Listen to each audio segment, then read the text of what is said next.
So biotic and abiotic factors you know, and we have been discussing about the role of abiotic factors in the culture of a fish. And now we will see what are the important influence of biotic factors in the life of a fish in a pond. So here you can see that biotic factors in water bodies mainly consist of plants and animals and plus microorganisms. These are the biotic factors. The plants living in a water, like plankton. Planktons are plants. Then animals living in water. Food plankton is an animal. Then small fishes are animal. Big fishes are animal. These are insects living in water are all animals. So normally if you look at the aquatic vegetation, if you take the vegetation on a aquacultural pond, we can find different zones are there. Say this is a aquacultural pond, and in an aquacultural pond like this we can see different layer of plants or different zones of plants are there. There is a top layer, there is a bottom layer, and there is a middle layer. And we will see what are the different zones of a layer. The first zone is the bottom zone. Here you can see that this is the bottom zone. This is the bottom zone. This is the bottom zone.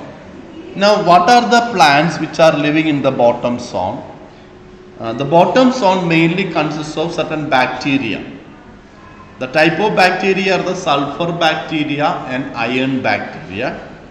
Then flagellates are there. Flagella, that is the bacteria or small organism with a long flagella are called flagellates.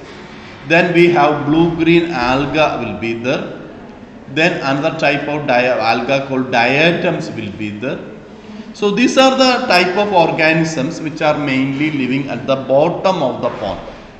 So at the bottom of the pond we can see sulfur bacteria, iron bacteria, diatoms will be there, and few other organisms are also present at the bottom of that. And these are the organisms which are mainly responsible for decomposition or decaying process of the plants and animals.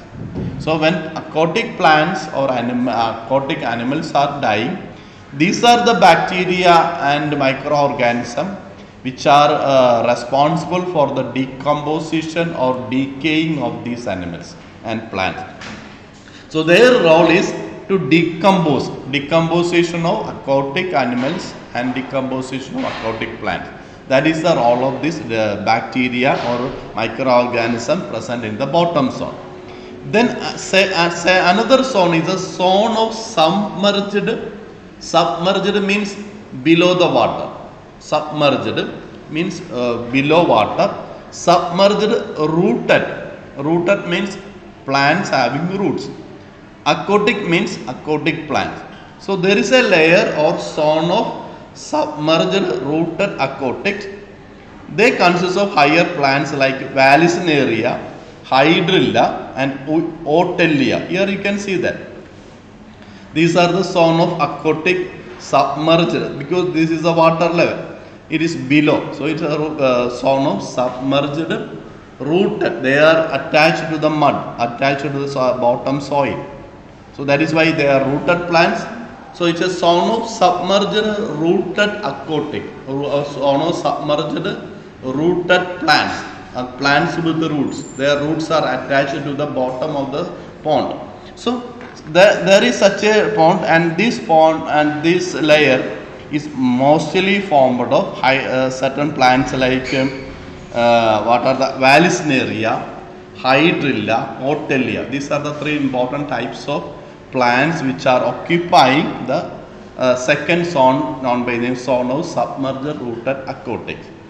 Then third zone, going to the third zone we have to see it is a zone of unattached submerged free floating vegetation. Unattached means they do not have a root. Even if they have a root, the roots may be poorly developed and not able to fix the plant to the soil. So it will be unattached. Submerged means below the water. Free floating means it will be below the water but floating in that water. So that layer is known by the name consists of some plants like Ceratophyllum and Utricularia. Here you can see that. Here, there are some plants here. These plants which are floating in the middle of the water, like Ceratophyllum or Utricularia, are coming under the third zone. Unattached, submerged, free floating plants. Unattached means not attached to the bottom of the soil with the help of roots, and free floating means they are floating in the middle of the water, not above the water. It is still submerged below the upper level of water. And you can also see these are the 2-3 important plants like Ceratophyllum and Utricularia. These are the 2 important and types of plants which are occupying the middle third zone, the zone of unattached, submerged, free floating vegetation.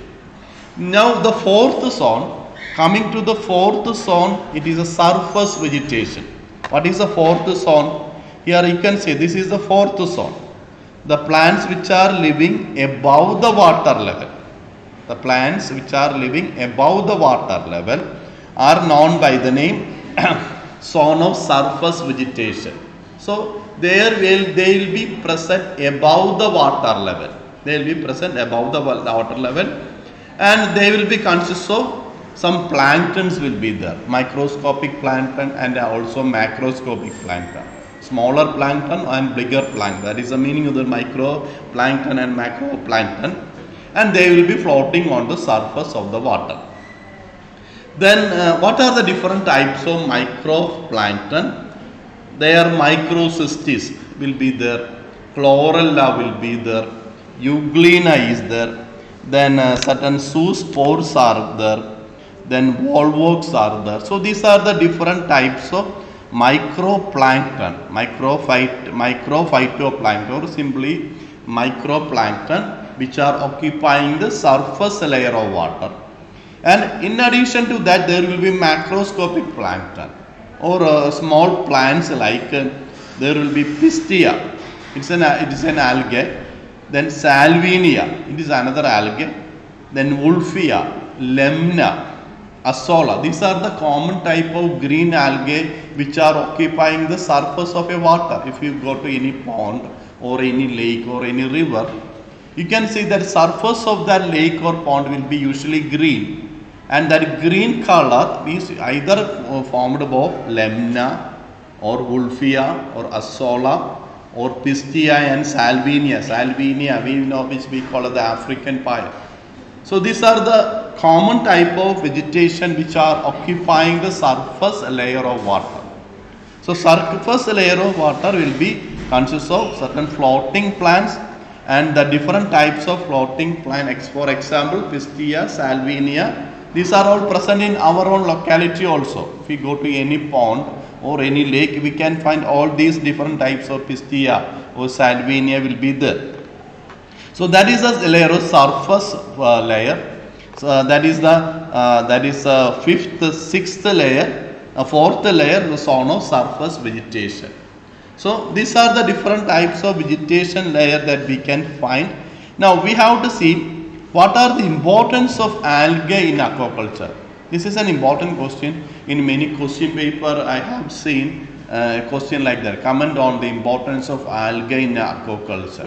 So we have to understand why algae is of so much importance, because here you can, I will show you some pictures like this. This is a view of an algae, lake covered with a lot of algae, but there is a multiplication of algae, an excess of algae. In the beginning it looks so fine, but after some time this is highly dangerous for that pond. I will tell you why it is so dangerous, not good for the pond. So importance of algae is that the major difference between terrestrial and aquatic ecosystem is that in a terrestrial ecosystem, the major rooted plants are the major producers. For example, you take any forest. The plants growing in that forest are the major producers. That is, the producers means the organisms which are producing food, or the organisms which are capable of doing photosynthesis, conducting photosynthesis. They are the producers. But in a aquatic ecosystem, the microscopic organism or planktons are the major producers. The planktons which do not have any roots are the major producers in an aquatic. So that is a big difference between a terrestrial ecosystem and aquatic ecosystem. In a terrestrial ecosystem, plants which are having roots are the major producers. Whereas in a water body or in an aquatic ecosystem, plants which do not have a roots, like small plants like plankton, phytoplankton, they are the major producers in a aquatic ecosystem. So that is the main difference between terrestrial ecosystem as well as an aquatic ecosystem. Now, in abundance, phytoplankton gives water a greenish color, which I have already shown, and these producers are not visible to the casual observer. We cannot see each microscopic algae very easily, but they will be present in thousands or millions in numbers. So that is why they are giving the water a green color, but their presence is not suspected, because for every normal person or lay person, an average person, I mean a common person, he can easily say that water body is containing lot of algae. If there are lot of algae, it will be green in color. So that green color is actually caused by the presence of lot of algae. In a large deep pond or lake, the phytoplankton is much more important than a rooted vegetation, because the phytoplankton are the main source of food. Because in a lake or in a river or in a pond, there will be number of fish, and for the life of this fish, they need a lot of food. The main food in a pond or in a river or in a lake is the phytoplankton. It is this plankton which are acting as the most important source of food for fishes living in a lake or a pond. So aquaculture ponds are usually fertilized with natural fertilizer like cow dung or chemical fertilizer. What is the purpose of adding fertilizer? The cow dung is a fertilizer, or we will be utilizing some artificial chemical fertilizer. Purpose is that most of this fertilizer like cow dung or artificial fertilizer will be containing a lot of calcium, magnesium and phosphorus. Addition of this magnesium and phosphorus into the water will stimulate or improve the growth of algae in that. So that if there are lot of algae growing in a water body, that means there will be plenty of food for the fish. So if the fish are getting enough amount of food, enough amount of plankton, they will grow in large number and to a larger size. So without sufficient amount of algae, the growth of the fish will be affected, and their size will be poor, and their number will be also smaller. So that will be affecting the profit of the farmer. So that is why the farmers are usually adding a certain amount of fertilizer like a cow dung or artificial fertilizer into the pond. Now the problem that we have to see is that some of the cultured fish can directly feed on algal growth of the pond, while others depend upon the zooplankton that develops in succession. For example, in the Aesop pond there are two types of plankton. One is a phytoplankton, plant plankton, which are doing the photosynthesis. And there is another type of plankton called zooplankton. Zooplankton do not have photosynthesis, are not capable of photosynthesis. Zooplankton will be feeding on phytoplankton, plant planktons. So those type of plankton which are eating the phytoplankton or plant planktons are known by the name zooplankton.